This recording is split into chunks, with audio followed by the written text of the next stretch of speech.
Hello and welcome to the Craft Beer Corner. For today's beer review, we're jumping into another Pilsner from a brewer I've never had anything from prior, so this is one of my favorites to do. I stand by a Pilsner is one of the best tests to see what a brewer is about. If they can do justice to this beer style, you can pretty much trust blindly that whatever else you grab from them is going to be well done. This is a tough and very imitated beer style, but it's hard to do right. This specific beer is from Seapine Brewing Company. It's called Pilsner. It's 5.5% ABV, so this is definitely getting higher than your average Pils. It's not out of the realm of normalcy by a vast margin. Most German, Czech, European Pilsners are going to be in the 4.9 to 5.1, so an average of 5%. This is a bit higher than that. 5.5%, that's a good bit higher in the grand scheme of things. Seapine is based in Seattle, Washington. So label art on this one, it's nothing really that exciting to talk about. It's just a very clean design. It's got their label on the top left, their branding, and just says Pilsner in nice green. So let's get this cracked. Green font from the Emerald City brewer. Gently, gently. All right. We'll get this poured right in the glass, let that head start to settle a bit, and then we'll talk about the other information they give you on the label, which they give you a fair bit, which is nice. I really, really like it when brewers, maybe it's just the beer geek in me, but when they give information that probably the average drinker doesn't care that much about, the brewer and the beer nerd in me is keenly interested. So I'm not going to quite get that whole thing in there yet. So what they tell us, 28 IBUs. So that's not that high compared to, say, like a big West Coast IPA before a Pilsner. That's a pretty nice kick. I'm expecting this is going to have, and I can tell you the aroma is coming off quite strongly. Got a very pronounced aroma. 5.5% ABV we talked about. They say this is a Bavarian style, so a German style Pilsner. Bavaria is the state in Germany, in southern Germany, in which München or Munich is located. Light straw color, which I can confirm. So classic Pilsner, medium body, lagered for 35 days. So medium body, yeah, Pilsners can get up to medium. I would say it's probably going to be more like medium light, but maybe medium for a Pilsner for the style. But visually, absolutely lovely. I agree with their assessment. That light yellow straw, pale color, exactly what I expect to see. This one, sure, it's got a little bit of active carbonation. It is a Pils, but it's settled down, it formed its head. Now it's just a nice, fine, effervescent stream of very tight champagne-like bubbles with a few small, medium-sized bubbles, as expected. Formed a nice, creamy head. Aroma right up on it. It smells like a classic German Pils.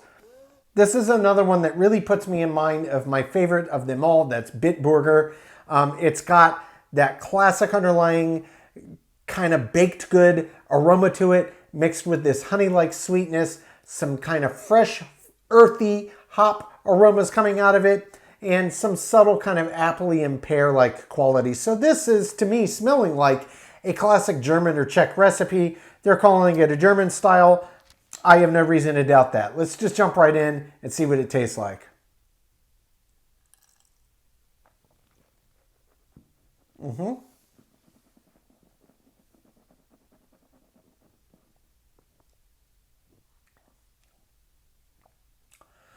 Oh, yeah. That's a well-done Pilsner. Okay, so this is exactly as advertised. I would say this is a really great interpretation of a German-style Pils. It does have enough hops to give you this nice bite up front. Then it opens up into all the other subtleties. I was really focusing more there on body and mouthfeel and what I was getting there, since they said it's medium body. Sure, medium for a Pilsner. It's not stout medium. I would call this light to medium light in the grand spectrum of beers. It's not a heavy beer, but it's got a decent bit of breadth to it for a Pilsner. For a Pilsner, that's the asterisk. So very nice. Mouthfeel, as expected, when agitating around the palate, gets very creamy, very lush, very creamy, as is very typical with the Pilsner. So on first sip, immediately, right away, it's the hops you get up front. They rush right in, gets this nice kick of bitters. They are a combination of earthy and floral. So very kind of classic Hallertau Mittelfrüh Spalter. We're looking at this kind of German and Czech noble hop kind of variety. So they're keeping true to style. They're doing their best to do a German-inspired, German-style Pilsner. So far, they're succeeding in every category I'm going down the checklist. Yep, that's prototypical, exactly how they are. They're nailing it. So I'm going to have to jump back in for a second sip here, because I was really thinking on the weight of the body, the texture of the mouthfeel, what I got up front. I'm going to get a second sip here, let the flavors intensify. I'll really start to pick apart what else happens in here. I already know from memory, but I want to tell you the exact order of operations. Then we'll talk about the finish. Very nice Pilsner. I absolutely love it. It's always refreshing, and it's great to jump into a new brewer's Pils.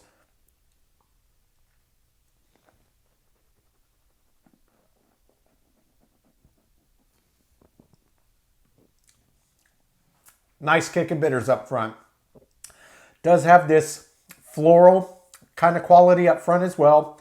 There is a little bit of a honey sweetness on the flavor profile, not just the aroma. It comes through on the front. A lot of floral. In fact, I would say this hop profile is more floral than it is earthy. There is a little bit of earthiness to it, but it's predominantly floral. It's got a nice kick, and as that kind of dials back, and it takes a good 5 to 10 seconds for the intensity of the hop burst up front to dial back. It opens up into the really nice layered malt bill. So I am getting some kind of mowed grass quality underneath the background of it. There is definitely this kind of buttered toast quality about it as well. I don't mean rich, buttery, like you're biting into a slice of buttered toast, but I mean that's kind of the vibe I'm getting off of it. It's toast, it's got some crumb. Yeah, a little bit of biscuit quality to it as well. I would say it's more toast, a little bit of biscuit. And yeah, biscuits, they share similar flavor profiles, but there's a bit more richness to a biscuit, and it's a bit denser. This isn't quite like that. This is a little lighter, a little grainier. And in terms of the finish, yeah, it's longer than average for a Pilsner to be certain. Those hops, the floral quality and that earthiness and the bitter kick does take quite a bit of a while to dial back to let all these subtleties come through. I am getting some fruit essence on the back. It is very kind of, it's almost like a combination of peach and pear. There's no apple, which is very common. This is more peach and pear with a slight bit of like citrus, lemon, specifically zest. That would be kind of the mix that's kind of inning on the back end of this finish. Yes, there is a little bit of dryness, but it's subtle on this one, and it's really just on the tip of the tongue. It's just on the tip. It's not super, super dry, but it's enough that it gives you that crisp sensation, that nice clean finish that we know and associate with a Pilsner.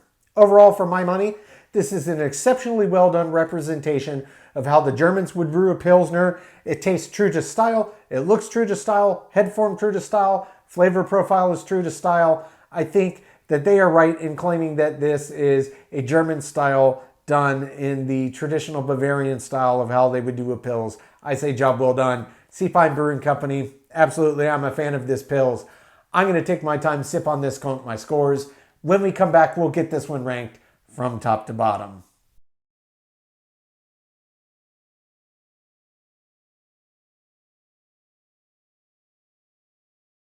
All right, now that we've gotten to enjoy this beer, we're going to get it ranked. Again, this was Seapine Brewing Company's Pilsner, aptly named Pilsner. 5.5% ABV on this one. Seapine Brewing Company is based in Seattle, Washington. So starting with the aroma, this was very much a classic Pilsner aroma here. Had the underlying kind of baked good qualities you could pick up on the nice floral and slight earthiness of the hop aromas that came through. Overall, very balanced and a nice pungency on it. Aroma gets a 10 out of 10. For the taste, I think they nailed this exactly as advertised. This is a German style Pilsner that they executed very, very well. Had a little more bitter presence from a little higher concentration of hops than your average Pilsner, which is typical in a German style compared to other Pilsners. And it really worked well in this. It was dominantly floral with a little bit of earthy underneath. On the end and back end, it had some of those subtle fruity accents that came out. Nice underpinning of kind of toast and biscuit and classic grains and baked goods. Just well done. Tasted as good as I hoped it would. It gets a 10 out of 10. For the body on this, they claimed it was medium. I would say this was light to medium light. Medium for a Pilsner, but it was perfectly in range, exactly where I expected to be. Body gets a 10 out of 10. For the mouthfeel, yet again, this is another category. It was exactly as expected. It more or less felt very flat on the palate with carbonation. You agitate it around, it got very creamy, very foamy, and then on the back end, albeit subtle, and it took a while to get there, there was a little bit of that crisp dryness. Overall, the mouthfeel, exactly like I expected. It gets a 10 out of 10. For the finish on this beer was great. Having more hops and a little greater bitter intensity, it really pushed it out longer than your average Pilsner. Really, it wasn't quite as long as I expected, given the bitter intensity up front.